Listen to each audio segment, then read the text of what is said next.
56வது சர்க்கம். லங்கையிலிருந்து குதித்தல். சிம்சுபா மரத்தடியில் அசைவின்றி வீற்றிருந்த ஜானகியை நமஸ்கரித்து அதன்மேல், தேவரீரை இப்பொழுது க்ஷேமமாயிருப்பவராகவே தெய்வாதீனமாக தரிசிக்கிறேன் என்று கூறினார் வானர சிரேஷ்டர்.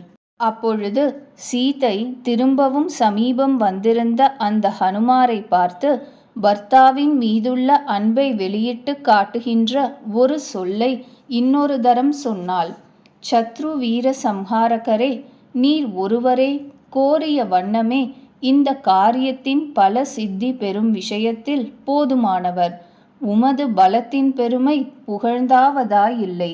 பகைவர் பலத்தை செகுக்கும் காகுத்சர் சரங்களால் லங்கையை அல்லோல கல்லோலமாகியதாய் செய்துவிட்டு என்னை அழைத்து கொண்டு ஏகுவாராயின் அது அவருக்கு அவருடைய பெருமைக்கு ஏற்றதாயாகும்.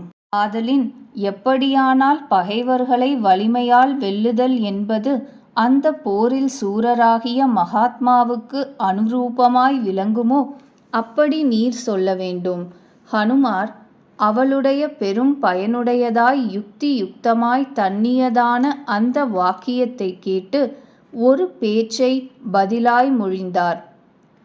எவர் யுத்தத்தில் சத்ருக்களை ஜெயித்து உமது சோகத்தை ஒழிக்கப் போகின்றாரோ அந்த காகுத்சர் வானரம் கரடி இவர்களுள் சிரேஷ்டர்களால் சூழப்பட்டவராய் இதோ எழுந்தருளப் போகிறார். வாயு மைந்தனான ஹனுமார் மேற்கண்ட விதமாய் வைதேகியை தேற்றி திரும்பி போக எண்ணம் கொண்டு வைதேகிக்கு அதை விண்ணப்பம் செய்தார். சத்ரு சம்ஹாரகரான அந்த வானரோத்தமர் சுவாமியை நேரில் தரிசிக்க ஆவல் கொண்டவராய் அதன்மேல் அரிஷ்டம் என்கின்ற சிறந்த மலைக்கு போய்ச் சேர்ந்தார்.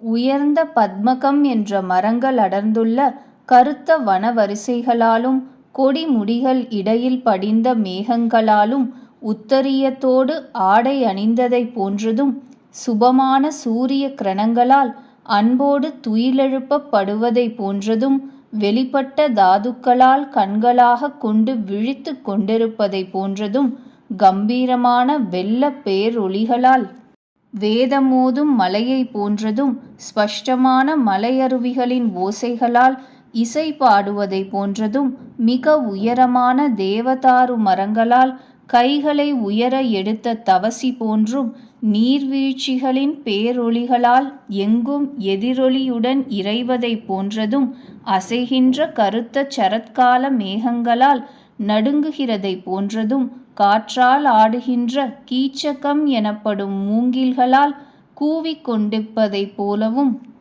கொடிய பெரும் பாம்புகளால் பொறாமையினின்று பெருமூச்சு விட்டு கொண்டிருப்பதை போன்றதும் பனி படிந்த பெரிய குகைகளினால் தியானம் செய்து கொண்டிருப்பதை போன்றதும் மழைக்காலுகளுக்கு நிகரான தாழ்வரைகளால் எங்கும் ஆக்கிரமிக்கப்பட்டதை போன்றதும் மேகங்கள் சூழ்ந்த கொடி முடிகளால் ஆகாசத்தில் எட்டியுள்ளதை போன்றதும் பலவிதமாகச் சிதறுண்ட சிகரங்களாலும் அநேக குகைகளாலும் சோபிக்கின்றதும் சாலமரம் பனைமரம் அஸ்வகர்ணம் முதலிய மரங்களாலும் பலவிதமான மூங்கில்களாலும் சூழப்பட்டதும் விஸ்தாரமானதும் புஷ்பங்கள் நிறைந்தனவுமான கொடி சமூகங்களால் அலங்கரிக்கப்பட்டதும் பலவித மிருகங்கள் நிறைந்ததும் தாதுக்களின் பெருக்கால் அணி செய்யப்பட்டதும் பல நீர் அருவிகள் உள்ளதும் கற்குவியல்கள் நெருங்கியதும் முனிவர் யக்ஷர் கந்தர்வர் கிண்ணரர் நாகர் இவர்கள் வசிப்பதும்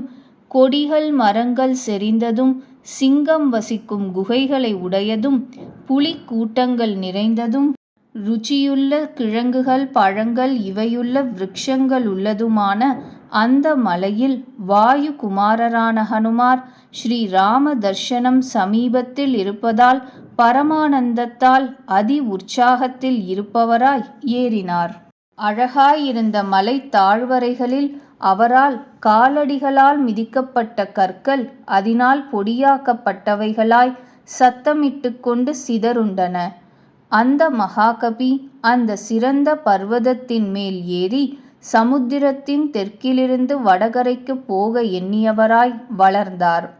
வீரராகிய பவனாத்மஜர், அதாவது வாயுகுமாரர், பர்வதத்தின் மீது ஏறி அதிலிருந்த மீன்களும் நாகங்களும் நிறைந்த பயங்கரமான சமுத்திரத்தை பார்த்தார். வாயுவின் புதல்வரான அந்த வானரோத்தமர் தெற்கிலிருந்து வடக்கு திக்குக்கு வாயுதேவன் ஆகாசத்திற்கு எப்படியோ அப்படி புறப்பட்டார். அத்தருணத்தில் அந்த வானரரால் நசுக்கப்பட்ட அந்த மேலான மலை அங்குள்ள பூதங்களுடன் குலுக்கங்கொண்டு சிகரங்களாலும் முறிபட்டு விழுந்த மரங்களாலும் பெருங்கூச்சலிட்டது. அதோடு பூமிக்குள் அமிழ்ந்தது. புஷ்பங்கள் நிறைந்துள்ள விருட்சங்கள் அவருடைய தொடை வேகத்தால் முறிக்கப்பட்டவைகளாய் சின்னா பின்னங்களாய் வஜ்ராயுதத்தினால் அடிபட்டவை போல் தரையில் வீழ்ந்தன.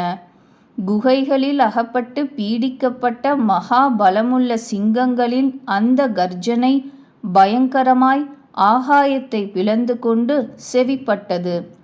வித்யாதர ஸ்திரீகள் நழுவி கலைந்த ஆடைகளை உடையவர்களாய் அலங்கோலமான ஆபரணங்களை உடையவர்களாயும் பர்வதத்தினின்று சடக்கென வெளிப்பட்டார்கள். பேர் உடல் உடையவைகளும் மிக்க வலியுடையவைகளுமான பெரும் பாம்புகள் தலைகளும் கழுத்துகளும் நசுக்குண்டவைகளாய் நாக்குகளை நீட்டியவைகளாய் கடு விஷத்தை கக்கியவைகளாய் சுருட்டி கொண்டன. அப்பொழுது கின்னரர், நாகர், கந்தர்வர், யக்ஷர், வித்யாதரர் என்பவர்கள் பீடிக்கப்பட்டுள்ள அந்த மேலான மலையை விட்டுவிட்டு ஆகாயத்தில் போய்ச் சேர்ந்தார்கள். அழகு வாய்ந்த அம்மலை பலவானான அவரால் பீடிக்கப்பட்டதாய் உயர்ந்த மரங்கள் சிகரங்களுடன் பாதாளத்திற்கு போய்ச் சேர்ந்தது. 10 யோஜனை அகலமும் 30 யோஜனை உயர்ந்ததுமான அந்த மலை பூதலத்திற்கு ஒத்திருப்பதை பெற்றதாய் அழுந்தி கிடந்தது.